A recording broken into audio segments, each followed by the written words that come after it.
या बातमीचे प्रायोजक आहेत हॉटेल शाही दरबार, विजापूर रोड, सोलापूर। इंशाल्लाह किंग मेकर का रोल एमआईएम बनाएंगे। एमआईएम के 9 सीट वहाँ पर चुन के एग्जिट पोल बता रहे हैं कि कांग्रेस की सरकार वहाँ पर बनने जा रही है। आज तक हिंदुस्तान के अंदर 70% एग्जिट पोल जो है फेल हुई है। तो क्या लगता है सर, योगी आदित्यनाथ की ओर से यह कहा गया है कि हैदराबाद को भाग्यनगर बना देंगे। जहाँ तक हो सके जो भी कट्टरपंथी पार्टियां हैं वो सुकड़ते जा रही हैं, सुकड़ने ही वाली है।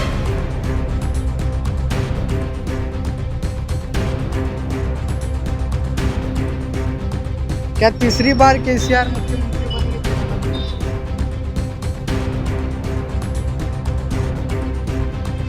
ओवैसी की पार्टी कितनी सीट थी? ओवैसी की पार्टी सर अगर 9 जो लड़ा रहे हैं वो उनका काम, उनके विकास को देखते हुए 7 सीट वो आते हैं। और मैं शुक्रगुजार हूँ कि उन्होंने ज़्यादा सीट नहीं लड़ाई, वरना उधर बीजेपी को फायदा होता।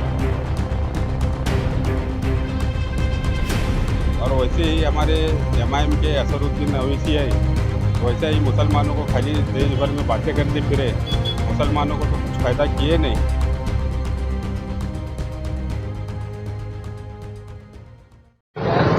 लोक प्रधान न्यूज चैनल में आप सभी का स्वागत है। देश में 5 राज्यों के चुनाव है, लेकिन सबसे ज़्यादा अगर चर्चा किसी की हो रही है तो है तेलंगाना की। जी हाँ, कल तेलंगाना के चुनाव के नतीजे आने हैं, लेकिन कल तेलंगाना के चुनाव के नतीजे तेलंगाना में आने हैं, लेकिन उसकी चर्चाएं पूरे देश में चल रही है और उसकी चर्चाएं सोलापुर शहर में भी चल रही हैं। आखिर कौन बनेगा तेलंगाना का मुख्यमंत्री, आखिर किसका होगा तेलंगाना, आखिर तेलंगाना की जनता किस पर करेगी विश्वास, किस पर करेगी भरोसा, ये कल चुनावी नतीजों से पता चलेगा। तेलंगाना के नतीजे कल आने हैं।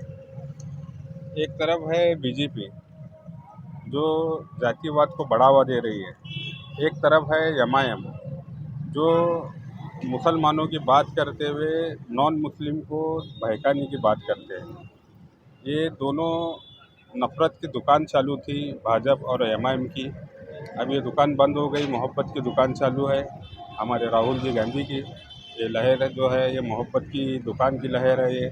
और इसी तरह से पूरे देश भर में काफ़ी बेरोज़गार, महंगाई से लोग बहुत परेशान हो गए हैं। और इससे क्या हो रहा है, एक तो हिंदुत्व बोलकर ना हिंदुत्व का कोई फ़ायदा हुआ, ना गैस टैंकी 500 में मिली, ना खाने को अनाज सस्ता मिला, ना कौन सी चीज़ की उपलब्धि कराए। ये खाली जातिवाद बोलकर जो खाली अपना उल्लू सीधा करे। और वैसे ही हमारे एमआईएम के असरुद्दीन ओवैसी है, वैसे ही मुसलमानों को खाली देश भर में बातें करते फिरे, मुसलमानों को तो कुछ फ़ायदा किए नहीं, खाली देश भर में जो है भाजपा का काम जिताना और उनको आगे बढ़ाना। वहाँ पर जाकर टिकट वहाँ पर जाकर जो है नो अपने कैंडिडेट लड़ाकर जो भाजपा का फ़ायदा किए, अब ये दुकान बंद हो गई है। इसी तरह से मोहब्बत की दुकान, विकास की दुकान और हमारे देश को आगे बढ़ाने की दुकान चालू हो गई है। अभी कांग्रेस की लहर है, कांग्रेस बहुत देश भर में आने वाले लोकसभा के अंदर भी समझ में आएगा कि लोग कितने परेशान हो गए। इसी तरह बोलते हुए तेलंगाना में भी कांग्रेस की सरकार है, मध्य प्रदेश में, छत्तीसगढ़ में, सभी तरह 5 राज्यों में कांग्रेस की सरकार बनेगी। ये हमारा लोगों के ऊपर भरोसा है। कल नतीजे आने कितनी सीटों पर कांग्रेस जीत रही है? 70 से 75 सीट तक कांग्रेस आ रही है। बीआरएस को कितनी सीटें मिली? बीआरएस को 25 तक मिलेगी। ओवैसी की पार्टी एमआईएम अभी वो नफरत की दुकान बंद हो गई साहब, 4 सीट हो जाएंगी, 4। कल तेलंगाना के नतीजे आने हैं, क्या लगता है कौन आएगा तेलंगाना? तेलंगाना के अंदर जो है बीआरएस का काम जो है किसानों के लिए बहुत अच्छा काम हुआ है। सभी किसान तेलंगाना के अंदर बीआरएस के साथ में रहकर उनको वोटिंग कर बीआरएस को जिता के लाएंगे। अगर बीआरएस अगर सत्ते में नहीं आ सकती है तो इंशाल्लाह किंग मेकर का रोल एमआईएम बनाएंगे। एमआईएम के 9 सीट वहाँ पर चुन के एग्जिट पोल बता रहे हैं कि कांग्रेस की सरकार वहाँ पर बनने जा रही है। आज तक हिंदुस्तान के अंदर 70% एग्जिट पोल जो है फेल हुई है। तो मेरा ये मानना है कि वहाँ पर अगर बीआरएस सत्ता नहीं बना सकती है तो एमआईएम वहाँ पर किंग मेकर बोलकर आगे आएंगे। लेकिन आम जनता भी ये कह रही है कि कर्नाटक में जिस तरह से कांग्रेस ने प्रचंड बहुमत के साथ अपनी सरकार बनाई, उसी तरह से तेलंगाना में भी कांग्रेस सरकार बनाने जा रही है। राहुल गांधी की भारत जोड़ो यात्रा ने वहाँ पर बहुत असर किया। हमने आम जनता वहाँ के लोगों का सर्वे भी किया। मैं एमआईएम का यूथ प्रेसिडेंट होने के नाते वहाँ की रिपोर्ट भी मैंने मंगवा के लिए है। वहाँ की आम नागरिक जो है वहाँ की स्थानिक लेवल पर जो काम करने वाले बीआरएस पार्टी के साथ है और एमआईएम पार्टी के साथ है। इन दोनों पार्टियों का वहाँ पर काम बहुत अच्छा है। तो इंशाल्लाह आने वाले वक्त में कल जो रिजल्ट आने वाले वहाँ पर बीआरएस और एमआईएम मिलकर सत्ता बनाएंगे। क्या लगता है सर, योगी आदित्यनाथ की ओर से यह कहा गया है कि हैदराबाद को भाग्यनगर बना देंगे? लोग बहुत सारे आते हैं, बहुत सारी बातें बोलते हैं, लेकिन जिस तरीके का काम राहुल गांधी साहब के ज़रिए भारत जोड़ो यात्रा के दौरान हुआ है, उसका असर ये हुआ कि आपने देखा कि कर्नाटक में किस तरीके से कांग्रेस की सत्ता रही और आने वाले वक्त में भी लोग सेकुलरिज्म के नाम पर, डेवलपमेंट के नाम पर तेलंगाना में कांग्रेस के लिए वोट करेंगे और आने वाले वक्त में तेलंगाना में कांग्रेस की सरकार बैठेगी। नतीजे आने हैं तेलंगाना के, क्या लगता है? जी, तो मुझे लगता है कि जिस तरीके से एक इनकलाब आया था कर्नाटक में, वही इनकलाब तेलंगाना में आएगा। ओवैसी की पार्टी कितनी सीटों पर जीत रही? देखिए, एक वक्त था, एक लहर थी, जो हुआ, लेकिन लोगों ने बहुत कुछ सीख लिया है और आने वाले वक्त में लोग सिर्फ और सिर्फ डेवलपमेंट के नाम पर वोटिंग करेंगे और जहाँ तक हो सके जो भी कट्टरपंथी पार्टियाँ हैं वो सुकड़ते जा रही हैं और सुकड़ने ही वाली हैं। बीआरएस वहाँ पर तीसरी बार मुख्यमंत्री बनने जा रहा है, ऐसी भी चर्चाएं चल रही हैं, क्या लगता है? लोगों की राय ये एग्ज़िट पोल के ज़रिए भी तय होती है और एग्ज़िट पोल ये कह रहा है कि आने वाले वक्त में तेलंगाना में कांग्रेस की सरकार बनेगी।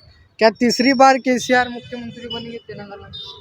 नहीं, जैसा भारत जोड़ो यात्रा के बाद जो राहुल गांधी ने जो पिकअप पकड़ा है या तो फिर कांग्रेस ने जो पिकअप पकड़ा है, जैसा अपन लास्ट इलेक्शन देखे, जो अमित शाह ने जय बजरंगबली का जो नारा दिया था, वो नारे को फेक पब्लिक नहीं मानी और उधर पे कांग्रेस की सरकार आई कर्नाटक में। इस बार भी मध्य प्रदेश में हमारे देश के पंतप्रधान नरेंद्र मोदी ने वापस से रामलल्ला के दर्शन हम फ्री में करवाएंगे ऐसा नारा दिए, फिर भी वहाँ की exit poll one side Congress को बता रही है। और मैं इतना बोलूँगा कि पांचों स्टेट में कांग्रेस की सरकार आ रही है, कांग्रेस आ रही है।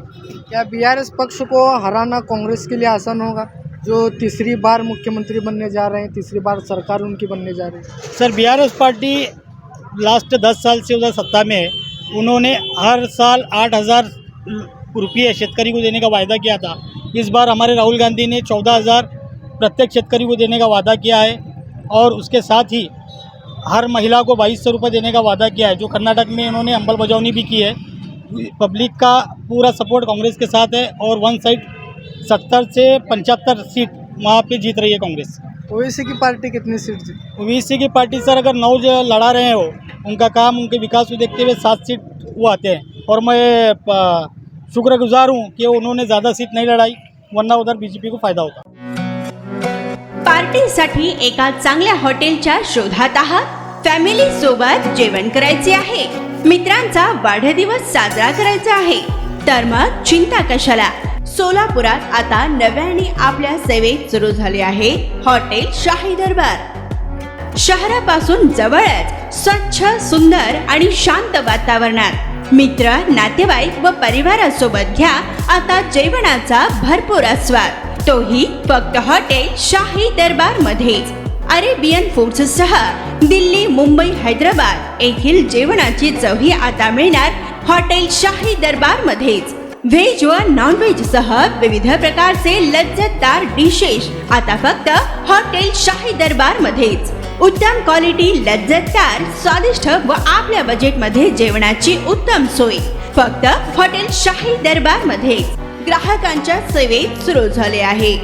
आमचा पत्ता SRPF कॅम्प, पेट्रोल पंप शेजारी, सोलापूर।